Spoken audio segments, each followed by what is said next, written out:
வசந்தம் வருமா குடும்ப நாவல், அதனுடைய பகுதிகள் கேட்டுட்டு இருக்கோம். இப்போ இந்த வீடியோல அந்த நாவலோட அடுத்த பகுதி கேட்க போறோம். முந்தின பகுதியினுடைய லிங்க் இந்த வீடியோ டிஸ்கிரிப்ஷன்ல கொடுத்துருக்கேன். ஸோ அதை கேட்டுட்டு இந்த பகுதி கேளுங்க. கேட்கலாமா? அத்தியாயம் 7. ஏய் சின்னதுரை, வாப்பா வா. இப்போவாவது வந்தியே. நம்ம கலாவதி வீட்டுல ஒரே சண்டையாம். நீ உடனே போய் அவளை கையோட கூட்டிக்கிட்டு வா. உன்னுடைய அத்தான் சமாதானமாகி கூட்டிட்டு போறப்ப கூட போகட்டும். என்னம்மா சொல்ற? இது எப்படி உனக்கு தெரிஞ்சது? உவரி கோயிலுக்கு பூசப்பழம் போயிருக்கா. அவ அப்படியே பக்கத்துல தானே கலா வீடுன்னு ஒரு நடை எட்டி பார்த்துட்டு போகலாம்னு போயிருக்கா. அப்ப அங்க நடந்த சங்கதிய என்கிட்ட வந்து சொல்லிட்டு போறாடா. ஆமா, அத்தானுக்கு வேலை இல்ல பாரு. அக்கா கிட்ட சண்டை போடுறத தான் வேலையா வச்சிருக்காரா? போவியா? அடே, உன் சைக்கிள் எடுத்துக்கிட்டு போய் அவளை கூட்டிகிட்டு வந்துடுறா. ஆஹா, இதுதான் அடிக்கடி நடக்கிற சங்கதியாச்சே என்று முணுமுணுத்துக் கொண்டே வீட்டிற்குள் நுழைந்தான் சின்னதுரை. ஏண்டா புறப்படல? போமா, புருஷன் மொஞ்சாதிக்குள்ள அடிச்சுப்பாங்க, அப்புறம் கூடிப்பாங்க. இதுக்கு போயா நாம அடிச்சு புடிச்சு அங்க போகணும்? விடுவியா? எல, உங்க அக்கா அழுதுகிட்டு கிடப்பாடா. போவியா? வியாகியானம் பேசிக்கிட்டு நிப்பியா? அட சும்மா இருமா, இங்க மனசே சரியில்லை. நீ வேற நொய்யி நொய்யின்னுட்டு. அட பாவி பயல, நான் சொன்னதும் இந்நேரத்துக்கு வீட்டை விட்டு கிளம்பி இருக்க வேண்டாம் நீ? அக்கான்னு பாசம் இருந்தா தானே. மூத்தவன் கட்டின பொண்டாட்டியோட முந்தானியை பிடிச்சுக்கிட்டு தனி குடித்தனம் போயிட்டான். நீயாவது உன் அப்பா இடத்துல இருந்து அக்காவை பார்த்து போயிடும் பார்த்தேன். ஏமா புலம்புறத நிறுத்த மாட்ட? அடே, கல்யாணம் ஆகாத நீயே இப்படி இருக்கியே. உனக்குன்னு ஒருத்தி வந்துட்டா நீயும் உங்க அண்ணன் மாதிரியே தனியா போயிடுவ போல. சரி, நீ ஒன்னும் போக வேண்டாம், நானே கிளம்புறேன். ஏமா, இப்ப பேருந்து எதுவும் இல்லையே. ஒரே ஒரு மோட்டார் யூனியன் பேருந்து தான் நம்ம உசரத்து குடியிருப்புல இருந்து உவரிக்கு போகும். அது இப்ப திரும்பி தூத்துக்குடி போயிடுச்சு. அப்ப நான் நடந்தே போறேன் போ. ஏமா, உனக்கு என்ன கிறுக்கா பிடிச்சிருக்கு? போறவு இப்படிப்பட்ட பிள்ளைங்களை பெத்துக்கிட்டு நான் நடந்துதானே போகணும். ஏமா, ஒப்பாரி வைக்கிறத நிறுத்து முதல்ல. நானே போய் தொலைறேன். இப்படி கோபத்துல போறவன் அங்க கலா கிட்ட போய் சண்டை தானே போடுவ. அம்மா, கொஞ்சம் நிறுத்துறியா? சோறு இருந்தா போடு, சாப்பிட்டுட்டு போறேன் என்றவன் மகளுக்குன்னா போதும். மகன் சாப்பிட்டானா என்ன, சாப்பிடாட்டி என்ன உனக்கு? இந்த அம்மாக்களே இப்படித்தானோ என்று இவன் மனதிற்குள் நினைக்க, தட்டில் சோறு போட்டு எடுத்து வந்த செல்லத்தாய் மகன் சாப்பிட்டதும் 1000 அறிவுரை கூறி அனுப்பி வைத்தாள் அவனை. காலையில் மகன் மகளுடன் வருவான் என்று திண்ணையில் அமர்ந்திருந்தாள் செல்லத்தாய். சின்னதுரை சைக்கிளில் வந்து சேர்ந்தான். என்னப்பா, அக்கா கலா வரல? ஆஹா, வரலையா? என்றவன் சைக்கிளை வேலியோரம் நிறுத்திவிட்டு தான் கட்டிலில் போய் படுத்துக்கொள்ள, எல, என்ன நான் கேட்டுக்கிட்டே இருக்கேன், நீ பதிலே சொல்லாம படுத்துட்ட.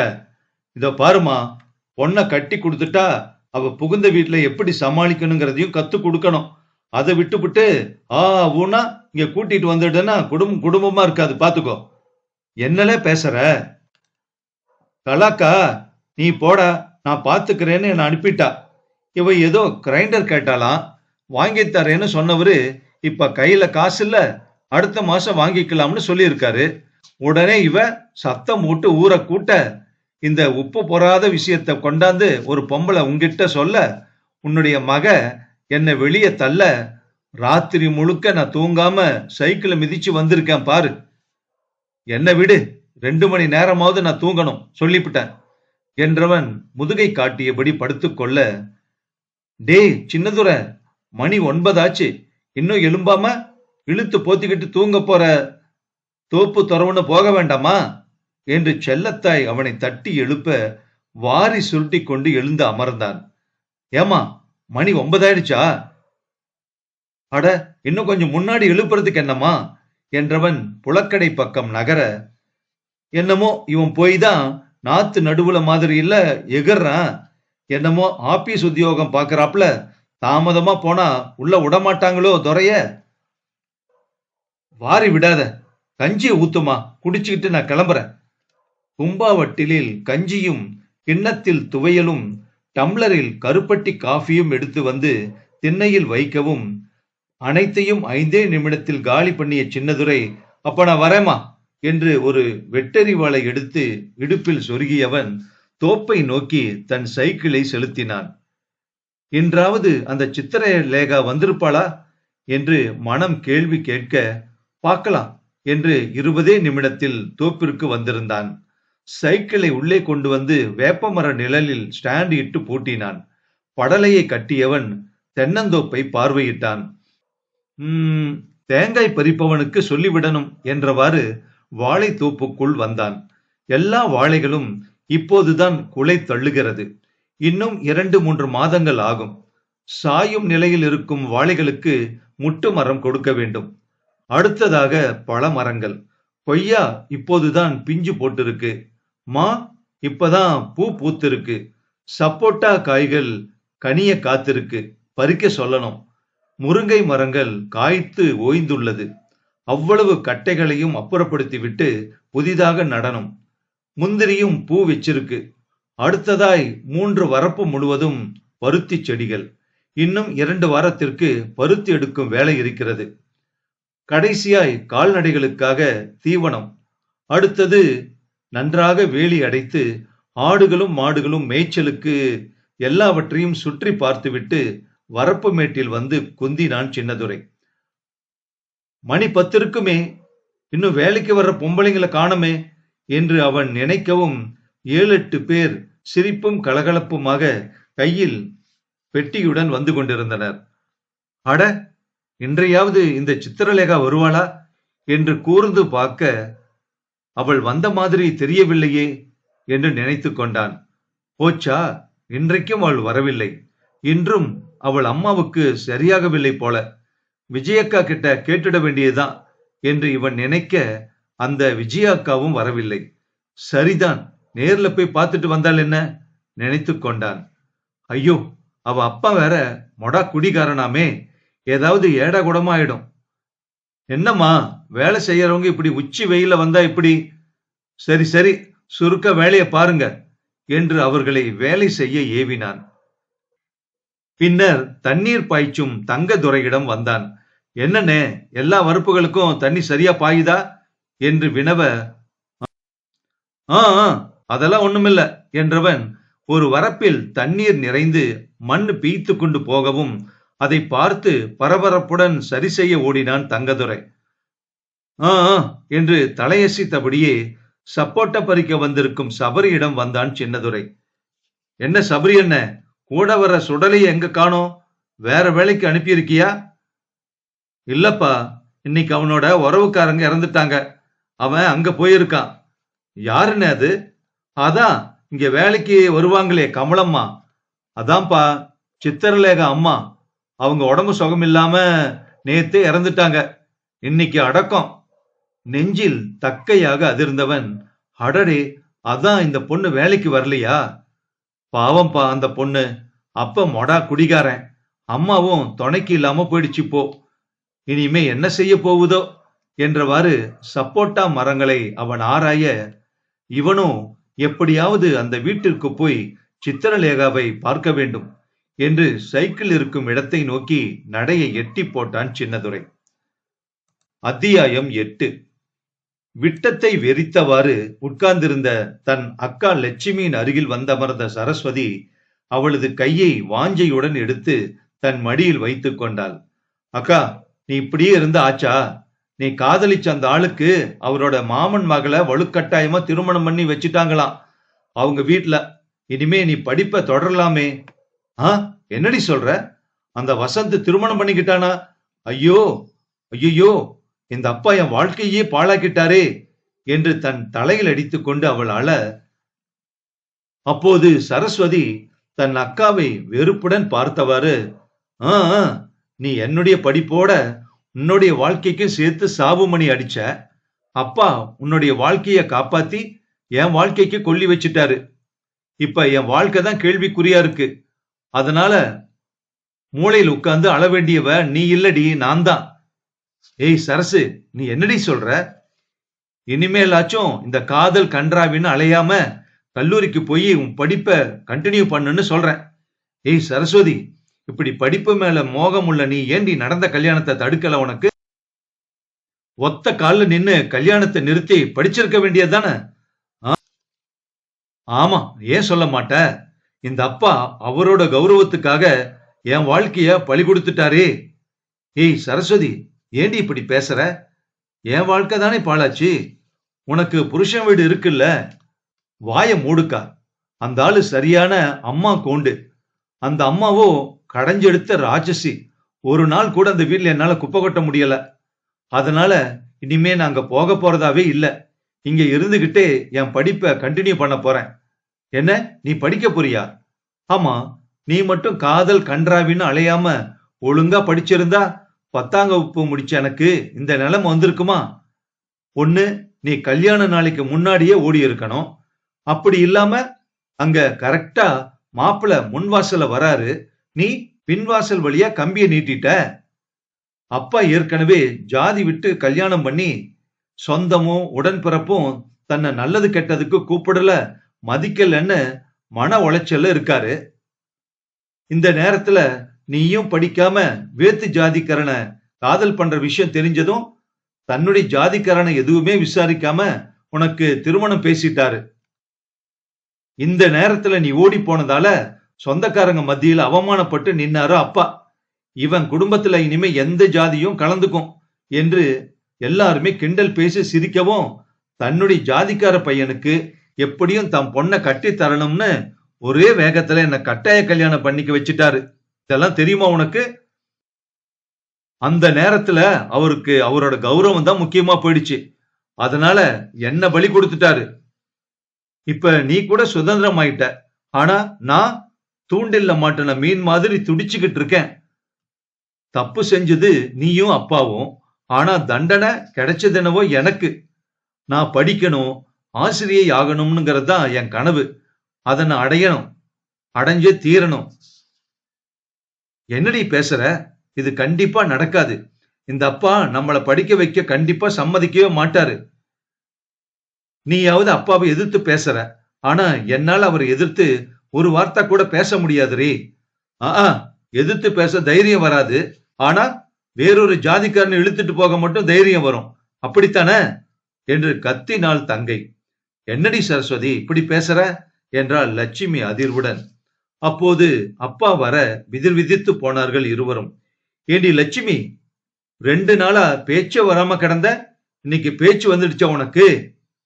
ஏண்டி சரஸ்வதி, திருமணம் முடிஞ்சு மாமியார் வீட்டுக்கு போகாம உனக்கு படிப்பு வேணுமா? படிப்பு படிச்சு கலெக்டர் உத்தியோகமா பார்க்க போற? உன் புருஷன் வீட்டுக்கு கிளம்புற வழிய பாரு என்று சத்தம் போட்டார் அப்பா. அத்தியாயம் 9. அழுது அழுது முகம் சிவந்து கிடந்தாள் சித்திரலேகா. அவளது அம்மா அவளையும் இந்த உலகையும் விட்டு சென்று விட்டாள். அவளுக்காக துடித்த ஒரே இதயமும் தனது துடிப்பை நிறுத்தி கொண்டது. இனி அவளுக்கென்று யார் இருக்கிறார்கள்? கூட பிறந்த 2 அக்காக்கள் இருந்தும் அவளுக்கு ஆறுதல் கூறக்கூட முடியவில்லை. அவளை கூட கூட்டி போக வேண்டி வருமே என்ற அச்சத்தில் ஆதரவாய் கூட ஒரு வார்த்தையின்றி வாய்மூடி ஊமையாகி போனார்கள். அண்ணன் அவனது வருகைக்காகத்தான் நேற்றே இறந்து போன அம்மாவை இன்னும் தூக்கி போகாமல் முற்றத்தில் கிடத்தி போட்டிருக்கிறார்கள். இந்த அப்பாவோ அம்மா இறந்து விட்டதை எண்ணி சிறிதும் வருத்தமில்லாமல் குடி வெறியில் தன்னை மறந்து கிடந்தார். அம்மா இறந்து போனதில் யாருக்கும் வருத்தமில்லை, சித்திரலேகாவை தவிர. உறவினர்களோ அவள் நடமாடாமல் கட்டிலோடு முடங்கி கிடப்பதற்கு போய் சேர்ந்ததே நல்லது என்று ஆளுக்கு ஆள் சொன்னார்கள். ஒரு வழியாய் அண்ணன் வந்து சேர அம்மாவின் இறுதி ஊர்வலம் துரிதமாக நடந்தேறியது. அறக்க பறக்க அப்போது அங்கே வந்தான் சின்னதுரை. அப்போதுதான் இறுதி ஊர்வலம் ஆரம்பித்திருந்தது. உறவினர் கூட்டம் களையத் தொடங்க வெளியே தலைவிரி கோலமாய் நெஞ்சில் அரைந்து கொண்டு அழுது திமிரியபடி இருந்த சித்திரலேகாவை 2 பெண்கள் இரு பக்கமாய் நின்று பிடித்து வீட்டிற்குள் அழைத்துச் சென்றனர். அட கடவுளே, இப்ப என்ன செய்யறது? சித்திரலேகா கிட்ட நேர்ல போய் ஆறுதல் சொல்லக்கூட முடியலையே என்று நினைத்த சின்னதுரை, இன்னும் இங்கேயே நின்னுகிட்டு இருந்தா நீ யாருன்னு கேள்வி வரும், அதனால இங்கிருந்து போக வேண்டியதுதான் என்று அங்கிருந்து நகர முற்பட, என்ன தம்பி நீங்க எங்க இங்க என்று கேட்டபடி விஜயா அக்கா வர, அது வந்துக்கா, சப்போட்டா பறிக்கிற சுடலைய பார்க்க வந்தேன். இங்க யாருக்குக்கா என்னாச்சு என்று ஒன்றும் தெரியாதவன் போல கேட்க, நம்ம சித்திரலேகாவோட அம்மா தான் தவறிட்டாங்க. அதான் நானும் வேலைக்கு வரல. அப்படியாக்கா? ஆமாம்பா. பாவம் சித்ரா. இனி எப்படிதான் அவளோட குடிகார அப்பனோட இவன் மல்லு கட்ட போறாளோ? ஏன்க்கா? அவ கூட பிறந்தவங்க யாரும் இல்ல? ஏன் இல்லாம? அக்கா 2 பேரு திருமணமானவங்க தான். அவங்க பாடும் சொல்லிக்கிற மாதிரி இல்ல. அவளோட அண்ணன் திருப்பூர்ல கடை ஒண்ணுல சம்பளத்துக்கு நிக்கிறான். இப்பதான் வந்தான். அவன் தான் சொல்லணும். சரிப்பா, நான் குளிக்க போறேன். நீ? இல்லக்கா, நான் தோப்புக்கு போறேன்க்கா என்றவன் சற்று. சரி, எப்படி இந்த சித்திரலேகாவை சந்திக்கிறது? ஒருவேளை அவ அண்ணன் கூட திருப்பூருக்கு போயிட்டா? அதுக்கு முன்னால அவகிட்ட உன்னை நினைச்சு நான் உருகி நிக்கிறேன்னு சொல்லணுமே. எப்படி எப்படி சொல்றது?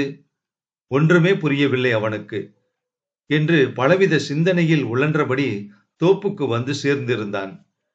சித்ரா வீட்ல அம்மா போய் சேர்ந்தாச்சு. இனிமே இந்த சித்ராவை யார் கூட வச்சுக்கிறது?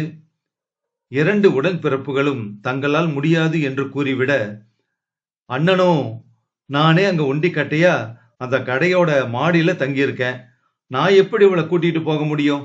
இங்கேயே இருக்கட்டும் இவ. 1 வருஷத்துக்குள்ள ஒரு நல்ல வரனா பார்த்து கல்யாணத்தை நடத்திடலாம் என்று கூறவும், குடிகாரனாலும் அப்பா தானே, அவர் கூடவே அவ இருக்கட்டும் என்று முடிவானது. காரியங்கள் எல்லாம் முடிந்து அவரவர் வீட்டிற்கு புறப்பட்டு செல்லவும் வீடே வெறிச்சென்று ஆனது. இந்த 1 வாரமாய் தனிமை அவளை வாட்டவில்லை. எல்லோரும் போன இன்றுதான் அம்மாவின் இழப்பு பெரிதாய் தெரிந்தது சித்திரலேகாவுக்கு. கடவுளே, நான் எப்படி அம்மா இல்லாமல் இந்த வீட்டில் இருக்கப் போகிறேனோ? ஏய் சித்ரா, சோறு போடுறி என்றவாறு அந்த குடிகார அப்பா உள்ளே வரவும், இன்னும் சமைக்கலையே என்று இவள் எழுந்து நிற்க, என்னடி சமைக்காம என்ன பண்ற என்றவர் இவளை கீழே தள்ளி காலால் எத்த கதிகலங்கி அவள் உருண்டு போய் மரத்தூணில் சாய்ந்து உட்கார்ந்து அம்மாவை நினைத்து கதறி அழ, அப்போது அங்கே வந்த அண்ணம் அப்பாவை பார்த்து, இந்தாயா சாப்பிடு என்று சாப்பாட்டு தட்டை கையில் திணித்துவிட்டு அவர் சட்டை பையில் கையை விட்டு கிடைத்த பணத்தை எடுத்து போக, நடப்பதை பார்த்து விக்கித்து போய் அமர்ந்திருந்தாள் சித்திரலேகா. அரசு, ஏன் ஒரு மாதிரி இருக்க? நீ நினைச்ச மாதிரி உன் அப்பா கிட்ட சண்டை போட்டு படிக்க சம்மதம் வாங்கிட்டியே, அப்புறம் ஏன் உம்முன்னு இருக்க? ஆமா, படிக்க வைக்கிறேன்னு என்கிட்ட சொல்லிட்டு அந்த மாப்பிள்ளையையும் வர சொல்லிட்டாரு. நீ என்னடி சொல்ற? உன் புருஷன் என்னை நம்ப வச்சு ஏமாத்தி விட்டாருன்னு சொல்ற. மாப்பிள்ளை உன்னை படிக்க வைப்பாரா இருக்கும். அம்மா, வாய மூடு. எனக்கு வாயில நல்லா வந்துட போகுது. அந்த ஆளோட அம்மா இதுக்கு கண்டிப்பா சம்மதிக்க மாட்டாங்க. இல்லடி, சரின்னு சொல்லி இருக்காங்க. அப்போ நீயும் என்னை இங்க இருந்து போக சொல்றியாமா? நாங்க போகவே மாட்டேன். இங்க இருந்துதான் படிக்க போறேன். ஆமா, நீங்க என்னடானா என்னை படிக்க வைக்கிறதா பொய்ய சொல்லி அந்த வீட்டுல கொண்டு தள்ளுறதுலயே குறியா இருக்கீங்களே. அப்படி இல்ல சரசு, உன் கழுத்துல தாலி ஏறிடுச்சு. நீ இனிமே அந்த வீட்டு பொண்ணு தானே. ஓஹோ, நான் இந்த வீட்டு பொண்ணு இல்ல, அங்க போகணும், அதானே உங்க விருப்பம்? சரசு, உன்கிட்ட பேசி உன்னை உன் புகுந்த வீட்டுக்கு அனுப்ப உங்க அப்பா சொன்னாரு. அதானே பார்த்தேன். அப்பா சொல்ல தட்டாத அம்மாவாச்சே. ஏமா, உன் பொண்ணு வாழ்க்கை எப்படி போனாலும் கவலை இல்லையா உனக்கு? ஆனா நீ புருஷன் சொல்ல தட்டாத மனைவின்னு பேர் எடுக்கணும், அப்படித்தானே? ஏண்டி இப்படி எல்லாம் பேசுற? பின்ன எப்படி பேச சொல்ற? எனக்கு அப்பா தான் சரியில்லைன்னு நினைச்சேன். எனக்கு இப்பதானே புரியுது என் அம்மாவும் சரியில்லைன்னு. நீ சரியா இருந்திருந்தா இந்த அப்பா படிக்கிற வயசுல என்ன புடிச்சு பாலுங்கலத்துல தள்ளி விட்டு இருக்குமா? ஏண்டி இப்படி பேசுற? உன் அப்பாவோட நிலைமைய நினைச்சு பாரு. சொந்த பந்தங்கள் யாருமே மதிக்கல. இப்ப அவரோட ஜாதியில புள்ளைய கட்டி கொடுத்தாதான் அவங்க மதிப்பாங்க. அதோட அவரோட கௌரவமும் திரும்ப கிடைக்கும்னு நினைக்கிறாரு. தப்பாடி? அட போமா, நீங்க 2 பேரும் செஞ்ச தப்புக்கு தண்டனை எனக்கா? ஏய், அந்த திமிரு பிடிச்ச கழுதை என்னடி சொல்லுது என்றவாறு அவளது தந்தை அங்கே வரவும், என்ன ஆள விடுங்க, நீங்களாச்சு உங்க பொண்ணாச்சு என்று கூறிய அம்மா அந்த இடத்தை விட்டு நகர, இதோ பாருங்கப்பா, என்ன நீங்க படிக்க வச்சு நான் ஒரு ஆசிரியை ஆகிற வரைக்கும் நான் இங்க இருந்து போக மாட்டேன். நீ படிக்கணுங்கிறத மாப்பிள்ளை கிட்ட சொல்லிட்டேன். அங்கேயே போய் நீ படிக்கலாம். இல்ல இல்ல, இங்கதான் நான் இருந்து படிப்பேன். ஏய், கோபத்தை கிளறாத. அப்போது அங்கே மாப்பிள்ளை பொன்னம்பலம் வரவும் சரஸ்வதி எழுந்து வேகமாக அறைக்குள் ஓடினாள். உட்காருங்க மாப்ள, அந்த கழுத படிப்பு படிப்புன்னு சாகுறா. நீங்க உள்ள போங்க மாப்ள. முதுகை காட்டியபடி அமர்ந்திருந்த சரஸ்வதியின் எதிரில் வந்து பொன்னம்பலம் நிற்க, எழுந்து ஓட எத்தனித்தவளை கையை பிடித்து நிறுத்தியவன், ஏய் சரசு, இப்படி உட்காரு.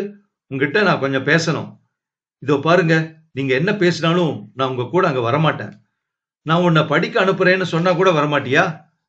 விருட் என்று திரும்பியவள், என்ன, நீங்க என்ன படிக்க அனுப்ப போறீங்களா? நல்ல ஜோக்கு, சிரிச்சிட்டேன். போறீங்களா நீங்க? ஏய், நிஜமா தான் சொல்றேன். அங்க உங்க அம்மா வேணாம்னு சொன்ன உடனே மண்டை ஆற்றுவீங்க. அதை நம்பி உங்க கூட நான் வர தயாரா இல்ல.